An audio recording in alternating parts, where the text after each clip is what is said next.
우주에서 가장 총명한 학생 여러분, 자 이번 시간 여러분들과 탈레스에 대해서 알아볼 거예요. 여러분들은 탈레스라고 하는 분의 업적에 대해서 잘 알고 있을 거예요. 그리고 무엇보다도 이분이 서양 철학의 아버지라고 불리는 분이에요. 자 그러면 여러분들은 이제 이번 시간에 학습 목적에 대해서는 잘 이해를 했을 거라고 생각을 하고, 제가 여기에서 한 가지 질문을 해볼까요? 어떤 질문이냐면, 왜 여기에 있는 탈레스가 서양 철학의 아버지라고 불리울까요? 왜 이렇게 엄청난 영예를 얻을 수가 있었을까요?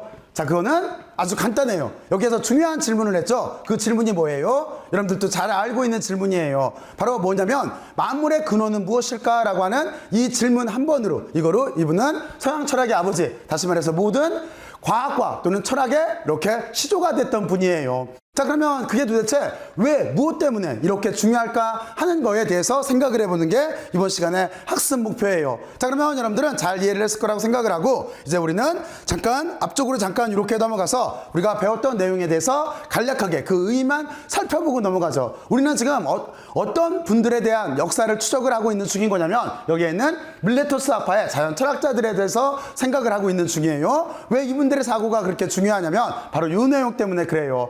이전까지 여기에 있는 밀레토스에서 자연 철학자들이 생기기 전까지는 이때는 신화의 시대였었어요. 다시 말해서 이 당시에는 신화적이거나 초자연적인 원인을 이렇게 가지고 세상을 이해를 하고 있었어요. 근데 여기에 있는 밀레토스 학파의 자연 철학자들부터 시작을 해서 이러한 생각을 거부를 하고, 다시 말해서 합리적이고 이성적인 세계로 이렇게 올 수가 있었어요. 그래서 우리가 바로 이때부터를 철학과 과학의 기원으로 잡는다라고 전 시간에 설명을 했어요. 자 그러면 이제 본격적으로 들어와서 여기에 있는 탈레스라고 하는 분의 업적에 대해서 한번 생각을 해보죠.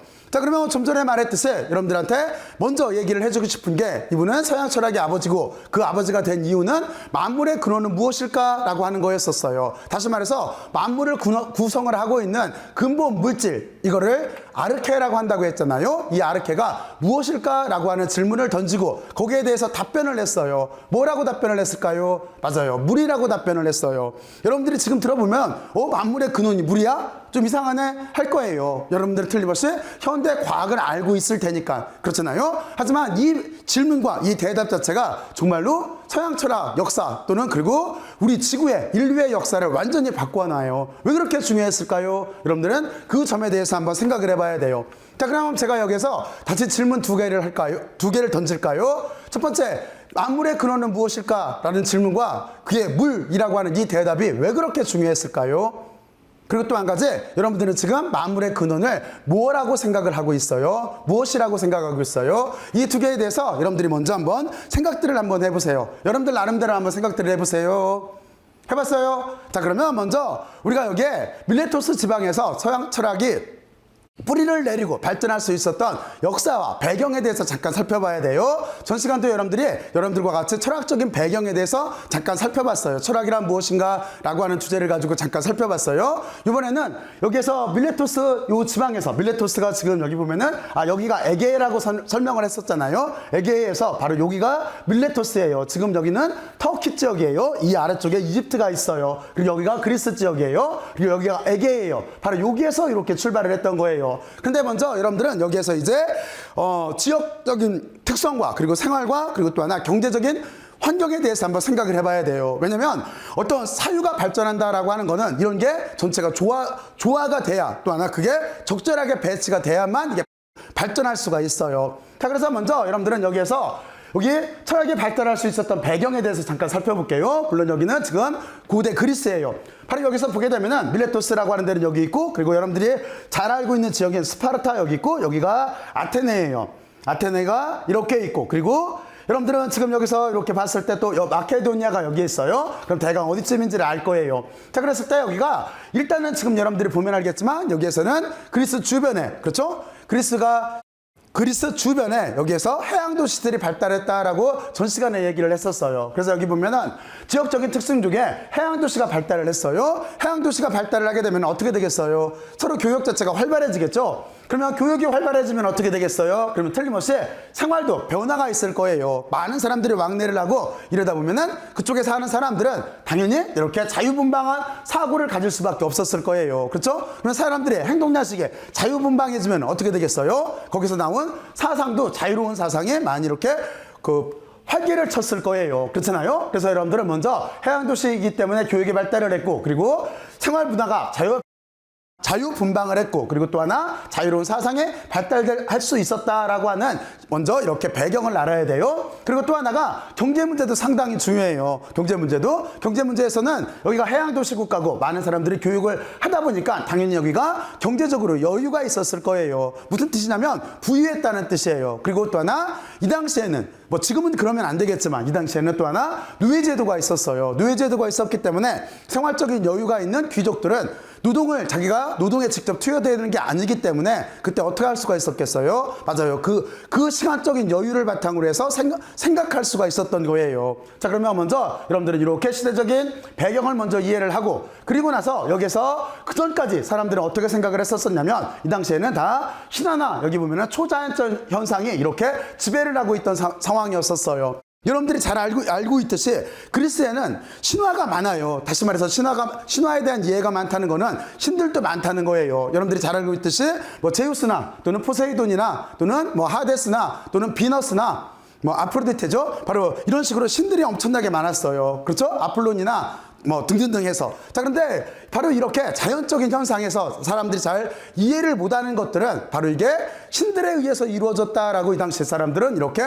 생각을 하고 있었어요. 그렇잖아요? 여러분들은 대표적인 게 번개가 꽝 하고 치면은 제우스가 노했다 뭐 이런 식 사고인 거잖아요. 그렇잖아요? 또는 바다에서 태풍이 올라왔어요. 그러면은 바로 이런 것들은 뭐 바다가 험해졌어요 이러면은 포세이돈이 노했다 바로 이런 식으로 생각하던 시대였었어요. 그런데 여기에 있는 밀레토스의 학파들부터 시작을 해서 특히 여기 탈레스를 중심으로 해서 바로 이렇게 이런 생각을 배제를 하고, 그렇죠? 이렇게 배제를 하고 세계를 통일체로 이렇게 이해하려고 노력하기 시작을 했어요. 근데 여러분들은 여기에서 여기를 신경을 써야 돼요. 세계를 이제 신화적인 시대에서 통일체로 이해를 하려면 사람들은 어떻게 했겠어요? 당연히 이거를 객관적으로 생각하고 합리적으로 생각할 수밖에 없었을 거예요. 그렇죠? 자연에서 사람들이 잘 모르는 이런 신비하고 초자연적인 세상을 신들의 문제로 돌리는 게 아니라 이제 인간이 합리적인 이성을 바탕으로 해서 생각하기 나가기 시작했다라고 하는 바로 이 점이 중요한 거예요.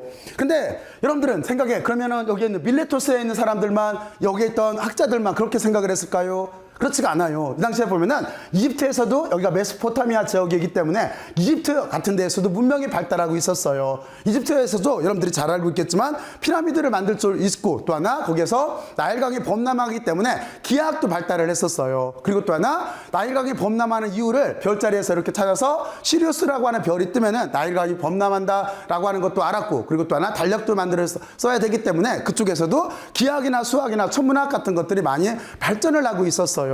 근데 왜 이쪽 밀레토스 지역에서 특이하게 현대 과학과 철학의 기원을 갖는 이런 철학자들이 생길 수 있었을까요? 여기서 약간의 차이점이 있어요. 어떤 차이점이냐면 대다수는 기하학이나 수학이나 천문학 같은 것들이 실용적인 측면으로 발달을 했던 거예요. 실용적인 측면, 다시 말해서 사람들 생활에 필요하기 때문에 발전을 했던 거예요. 그런데 여기 밀레토스에서는 약간 상황이 달라져요. 이때부터 여기는 실용적인 측면에서 약간 벗어나서 드디어 순수한 사유를 하기 시작을 해요. 순수한 사유를 하기 시작을 하고, 그 순수한 사유라고 하는 거를 현대말로 말하면 뭐예요? 그게 철학인 거잖아요. 그래서 여기에서 보면은 실용적인 측면에서 벗어나가지고 순수한 사유를 시작을 하며 이거를 이제 실용적에서 벗어났으니까 추상화가 됐겠죠? 바로 이런 개념들을 바탕으로 해서 우리가 이렇게 철학이라고 하는 게 이렇게 발달하기 시작을 했어요. 그리고 여기서 가장 대표적인 특징이 이제 여기를 나누게 되면 이거예요. 신화의 시대에서 드디어 우리가 이것처럼 이렇게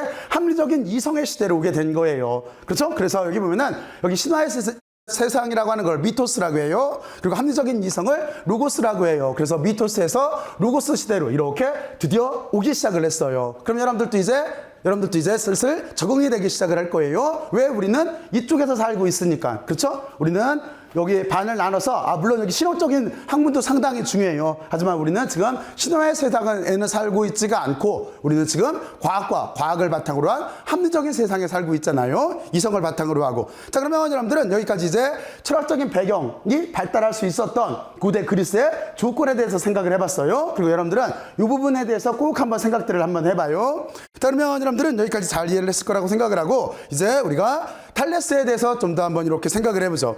자, 그러면 여기서 보면은 탈레스에서 아까도 말했지만 서양 철학의 아버지라고 하는 엄청난 명예를 얻을 수 있었던 거는 만물의 근원은 무엇인가 라고 하는 것을 생각을 해보고, 그리고 나서 어떤 질문, 어떤 답변을 했다고요? 맞아요. 만물의 근원은 물이다라고 했던 이 답변 때문에 그래요. 그러면 이 사고가 왜 그렇게 중요했을까요? 여러분들은 여기서 하나를 다시 앞쪽으로 넘어가서 잘 봐봐봐요. 어떤 생각을 해야 되는 거냐면, 신화의 시대에는 좀 전에 여러분들한테 설명을 했듯이 모든 자연적인, 그러니까 사람이 설명 못하는 모든 자연적인 현상을 신들한테 돌렸어요. 하지만 여기에서 조금 황당할지는 모르겠지만 만물의 근원은 물이다 라고 하는 거는 뭐냐면, 이거는 중요한 특징을 가지고 있어요. 뭐냐면 세상을 바라보는 방식을 바꿨다라는 거예요. 이제 신들의 관점에서 인간이 생각해서 뭔가를 찾아내는 관념으로 바꿨다는 거예요. 다시 말해서 여기는 세계를 이해하는 방법을 바꿨고, 다시 말해서 그러니까 세상을 설명하려고 하는 방법도 바꿨다는 거예요.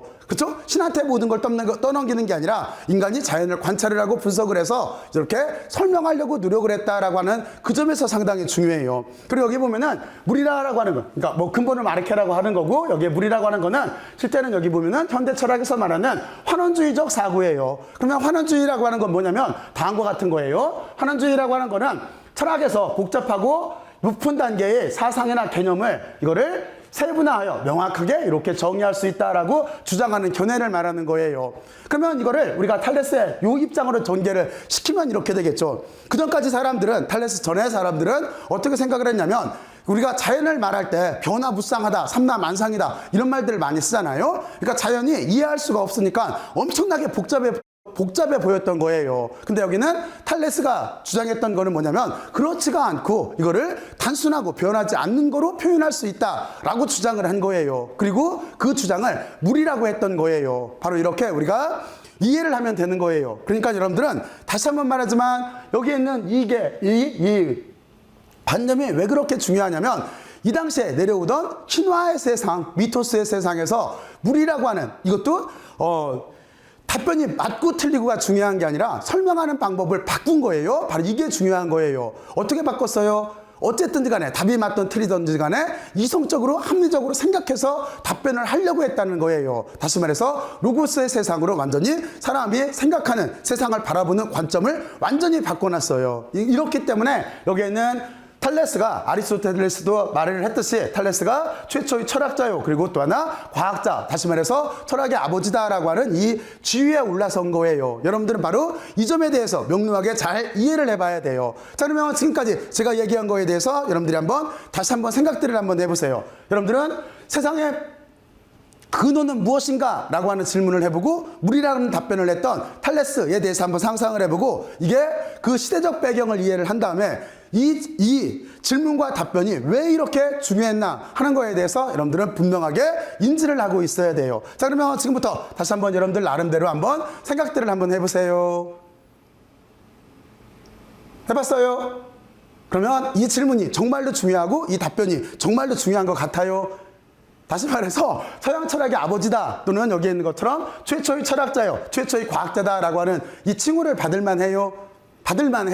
왜 그러냐면 현대 과학이라고 하는 거는 쉽게 말해서 만물의 근원을 찾고 있는 중인 거예요. 아직까지도 찾고 있어요. 아직까지도. 그렇잖아요. 여러분들은 그러니까 뭐 만물의 근원, 여러분들은 어떤 생각을 했어요? 원자라는 생각을 했어요. 그것도 만물의 근원을 찾고 있는 거잖아요. 그러니까 이 탈레스의 만물의 근원은 무엇인가라고 하는 이 질문부터 시작을 해서, 그리고 물이라고 하는 답변부터 시작을 해서 인간은 계속 원자, 그리고 여러분들은 더 작은 세상이 있다는 것도 알고 있죠. 바로 이렇게 원자는 다시 원자핵과 전자로 나눠져 있으니까, 그렇잖아요. 바로 이런 식으로 우리는 아직도 만물의 근원을 찾고 있는 중인 거예요. 그러면 이때가 언제예요? 기원전 600년경인 거죠. 이때부터 시작을 해서 지금 약 한 2600년이 지났어요. 하지만 아직도 우리들은 이 질문에 대한 답변을 찾으면서, 그러면서 과학과 또 하나 과학을 바탕으로 기술을 발전시켜 나가고 있는 중인 거예요. 그러면 이분이 서양 철학의 아버지라고 하는 칭호, 다시 말해서 또는 여기에 철학자요, 과학의 최초의 철학자요, 최초의 과학자다라고 하는 칭호를 받을 만하죠.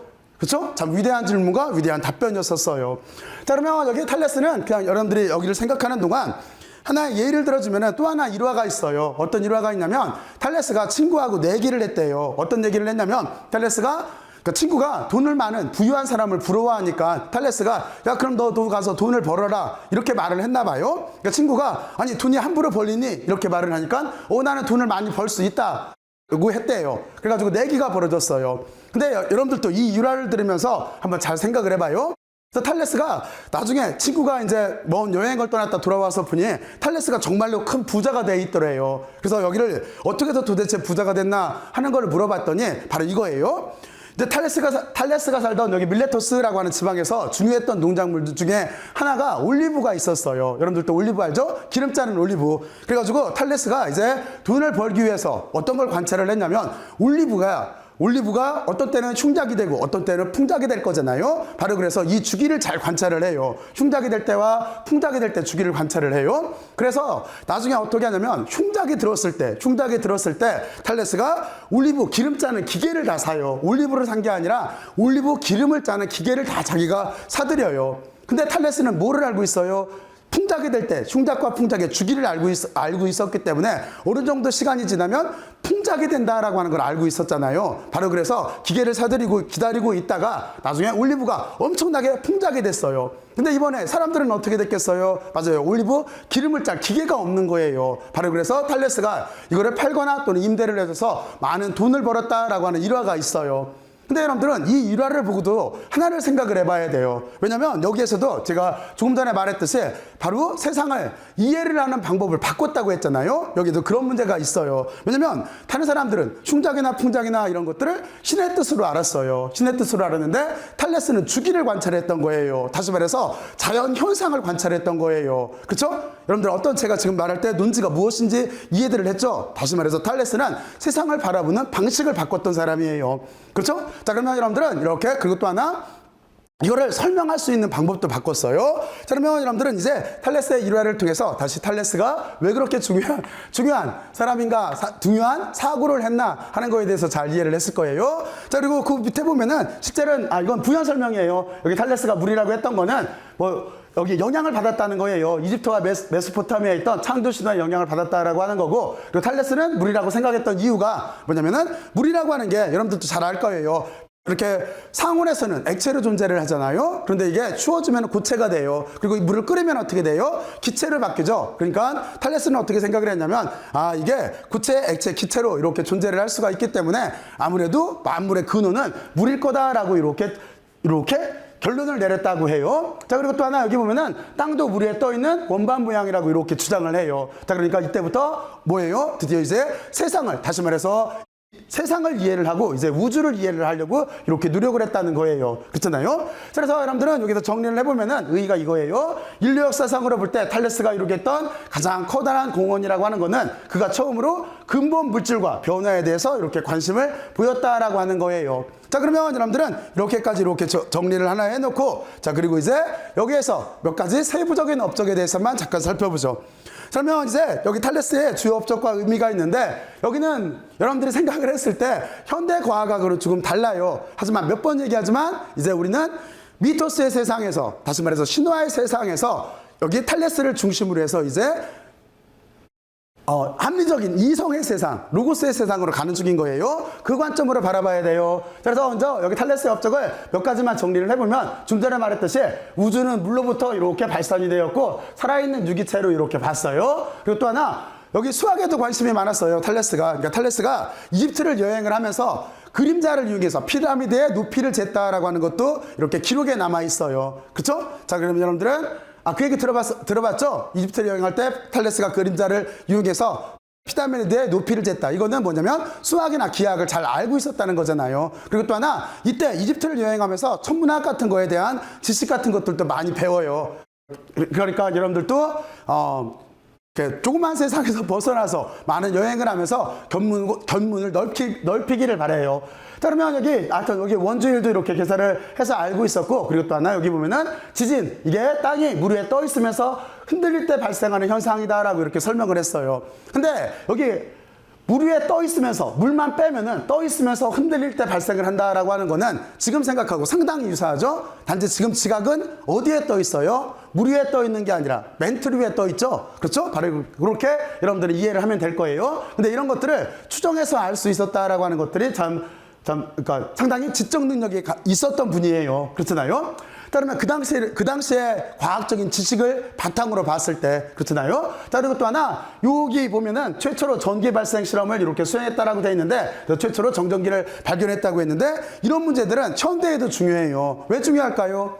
여러분들, 정전기 같은 문제, 이거는 현대에도 중요해요. 우리가 지금 보면은 기계 문명 속에서 살고 있는데, 기계가 작동하다 보면은 마찰을 시키면은 거기에서 그러니까 대전으로도 정전기가 발생할 수 있지만, 또 하나 마찰을 시켜줘도 마찰에 의한 전기가 발생할 수가 있어요. 이런 정전기 같은 거로 우리가 정밀 가공 같은 것들을 할 때 여기에 그 오류가 나는 그런 불량품이 나는 그런 원인도 되고, 또 하나 정전기 같은 건 일상생활 속에서도 화재의 원인도 있어요. 그래서 우리가 정전기라고 하는 거를 제대로 잘 이해를 하고 이거를 다룰 수 있는 기술이 상당히 중요해요. 그래서 일반적으로 우리가 설명을 할 때 이때 탈레스가 이렇게 최초로 호박을 마찰시켜서 정전기를 만들었다고 해요. 하여튼 이렇게 최초로 정전기 실험을 했는데, 그 뒤부터 약 한 2000년이 넘게 지나서 18세기 초부터 이거를 본격적으로 연구를 해요. 그때부터는 여러분들이 알고 있는 과학자들이에요.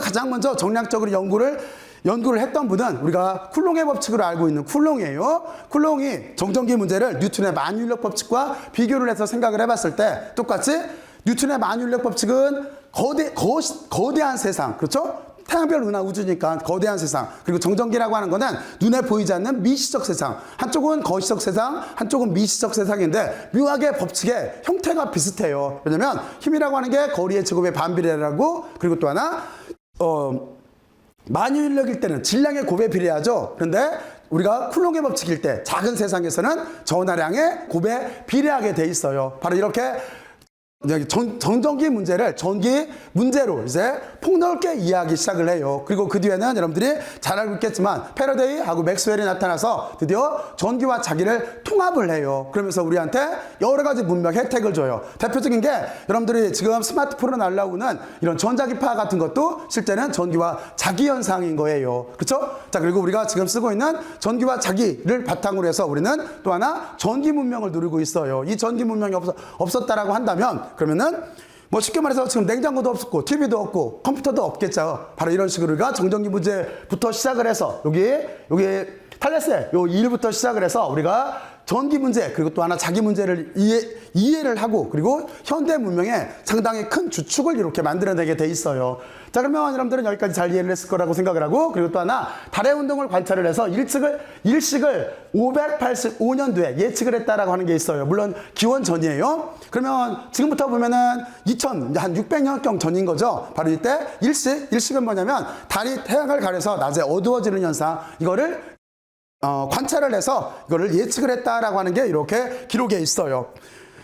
이 당시에 이걸 일식을 예측을 했다는 거 보면 참 대단하죠. 그렇잖아요. 그 당시에는 틀림없이 이런 것들은 정말 신들의 문제였을 텐데, 그렇잖아요. 그런데 이거를 우리가 인간도 이렇게 자연을 관찰을 해서 일식을 예언할 수 있게 했다라고 하는 거는 아까도 말했지만 정말로 대단한 인간 사고에 변화를 줬던 분인 거예요. 그렇죠? 자, 그러면 여러분들은 여기까지 이렇게 이해를 하고 다시 여기다가 의의를 다시 한번 정리를 했어요. 자, 그러면 다시 한번 의의를 정리를 하면은 신화와 같은 이렇게 초자연적인 요인을 배제를 하고, 그리고 나서 여기에 합리적인 설명을 시도를 했던 거예요. 다시 말해서 뭐냐면 세상을 이해하는 방식, 그리고 또 하나 세상을 설명하는 방식에 이렇게 변화를 주었던 거예요. 바로 이 점이 바로 이 탈레스의 위대한 점이에요. 자, 그러면 여러분들은 여기까지 잘 이해를 했을 거라고 생각을 하고, 이제 한 가지만 간략하게 살펴볼게요. 어떤 걸 살펴볼 거냐면, 여러분들은 이제 여기까지는 그리스, 이제 지금부터 2600년 정도의 그리스, 고대 그리스의 지금 말하는 과학과 철학의 그 시조가 됐던 분의 얘기예요. 그러면 현대과학은 만물의 근원을 무엇이라고 생각하고 있을까요? 현대과학은 어떻게 생각하고 있을까요? 여러분들은 물론 그쪽에 대해서 지금 현대과학을 알고 있기 때문에 잘 알 거예요. 거기에 대해서만 간략하게 이렇게 한번 살펴볼게요. 그래서 현대과학도 우리가 이제 살펴봐야 되는데, 여기는 자세하게 설명할 게 아니에요. 그냥 여러분들한테 큰 그림만 그려줄 거예요. 그러면 이제 밀레투스 아파 탈레스의 질문, 만물의 근원은 무엇일까라고 하는 이 질문이 정말로 위대한 질문이고, 그리고 여기에서 물이라고 하는 결정을 내렸다라고 하는 게 왜 그렇게 역사적으로 중요한 의미를 갖는지는 여러분들은 이제 잘 이해를 했을 거예요. 다시 말해서 그 질문과 답변이라고 하는 이 예, 바로 인간 지성의 대혁명을 만들어내요. 아까도 여러분들한테 몇 번 설명하지만 신화의 세상에서 이성적이고 합리적인 세상으로 바꾸는 거예요. 다시 말해서 미토스의 세상에서 로고스의 세상으로 바꾼 거예요. 자, 그러면 지금 인간의 지성은 어디까지 알았을까요? 만물의 근원을. 인간의 지성은 여러분들이 이렇게 보면은 여기 사람으로 이렇게 비유를 하면은 우리 몸에도 다음과 같이 이렇게 세포가 있어요. 여기 세포가 있고 그 세포는 다음과 같이 이렇게 원자 세상으로 이루어져 있어요. 그리고 그 원자라고 하는 거는 여러분들이 잘 알고 있겠지만 핵과 전자로서 이렇게 구성이 되어 있다라고 알고 있을 거예요. 제가 여기다 전자운이라고 쓴 거는 전자운의 입장으로 보면은 현대과학인 양자역학적 입장이에요. 전자는 하나의 궤도를 딱 돌고 있는 게 아니라 실제는 구름처럼 하나의 전자가 구름처럼 분포를 하고 있어요.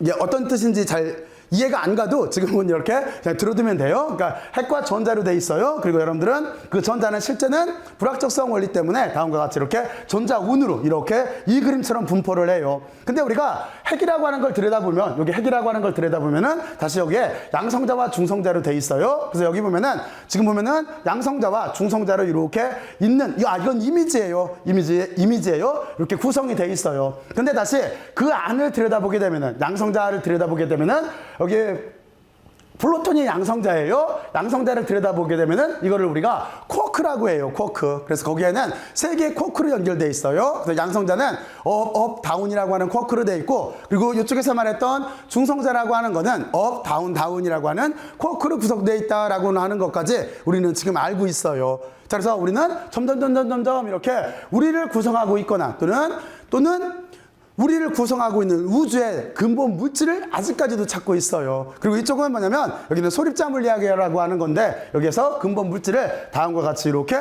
표로 정리를 해놓은 거예요. 읽을 때는 어떻게 읽냐면 이쪽은 쿼크족, 이쪽은 렙톤족이라고 해요. 그래서 쿼크라고 하는 자체는 여기 있는 것처럼 양성자와 중성자를 구성하는 물질로 기본 입자로 생각을 하면 되는 거고, 이쪽 렙톤은 전자, 미온, 타우 같이 우리가 여기 보면은 전자가 돌고 있다라고 우리는 일반적으로 알고 있잖아요. 바로 그쪽 쪽이에요. 그래서 여기를 쿼크와 렙톤으로 나눠요. 그래서 쿼크에는 업, 다운, 참, 스트레인지, 탑, 바텀, 그리고 여기는 다시 게이지 입자예요. 이렇게 돼 있고, 그리고 6종으로 돼 있어요. 그리고 이쪽에는 전자, 미온, 타우가 있고 여기는 뉴트리노라고 하는 게 이렇게 상대적으로 이렇게 존재를 해요. 자, 그리고 이쪽에서 보게 되면은 여기는 이제 게이지 보존이라고 하는 거예요. 게이지 보존이라고 하는 거는 힘을 매개하는 입자예요. 다시 그게 이렇게 종류가 있고, 그리고 또 하나 질량을 매개하는 입자라고 하는 힉스 파티클이 이렇게 있어요. 그래서 지금 입장으로 보면은 총 아직까지 한 17개 정도 되는 입자가 표준 모델로 보면은 17개 정도 되는 입자가 우리 우주를 구성하고 있다라고 봐요.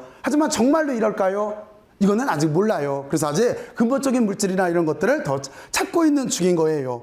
자, 그러면 여러분들은 물리학에서 말하는 현대 만물의 근원까지 알아봤어요. 자, 그러면 여러분들은 이 부분에 대해서도 좀 관심을 갖고 여러분들이 한번 여기 세부적인 부분에 대해서는 여러분들이 한번 찾아보길 바래요. 여기 원자나 양성자나 중성자, 그리고 또 여기에 있는 쿼크나 렙톤 등등등 하는 개념에 대해서 여러분들이 한번 찾아보길 바래요. 자, 그러면 이제 저는 앞쪽으로 이렇게 넘어가서 다시 여기를 마무리를 할게요. 자, 그러면 여러분들은 이제 잘 이해를 했을 거예요. 탈레스라고 하는 분이 서양 철학의 아버지라고 불릴 수 있었던 그 이유는 뭐냐면 만물의 근원에 대해서 물이라고 하는 답변을 했던 거예요. 그렇잖아요? 이게 왜 그렇게 중요하냐면 아까부터 몇 번 설명하지만 이전까지는 신화와 초자연적인 세상이었었어요. 그러니까 우리가 이해 못하는 그런 자연 현상들을 신들의 문제로 돌리거나 아니면은 초자연적인 현상으로 이렇게 돌려서 설명을 할 때였었어요. 근데 탈레스가 환원주의라고 하는 개념을 통해서, 다시 말해서 여기에 있는 물이라고 하는 이 답변을 통해서 아무리 복잡해 보이는 자연도 결국에는 무언가 단순하고 변하지 않는 무엇인가로, 그 무엇인가가 탈레스 입장에서는 물이었겠죠? 물로 구성이 되어 있다라고 하는 이 생각 자체가 세상을 바라보는 우리의 모든 관념들, 다시 말해서 세상을 이해하는 방식과 세상을 설명하는 방식을 완전히 바꿨던 거예요. 그래서 결론적으로 말하면 드디어 우리가 신의 세상에서, 미토스의 세상에서 합리적이고 이성적인 세상, 로고스의 세상으로 이렇게 올 수 있는 발판을 마련해줬던 분이 여기에 있는 탈레스예요. 이 정도면은 틀림없이 탈레스가 서양 철학의 아버지 또는 철학과 과학의 창시자라고 볼 수 있을 거예요. 자, 그러면 여러분들은 여기까지 잘 이해를 했을 거라고 생각을 하고, 이제 저는 다음 주제로 넘어가서 다음 주제에서 볼게요. 열심히 들어서 고맙고 수고들 많이 했어요. 수고들 했어요.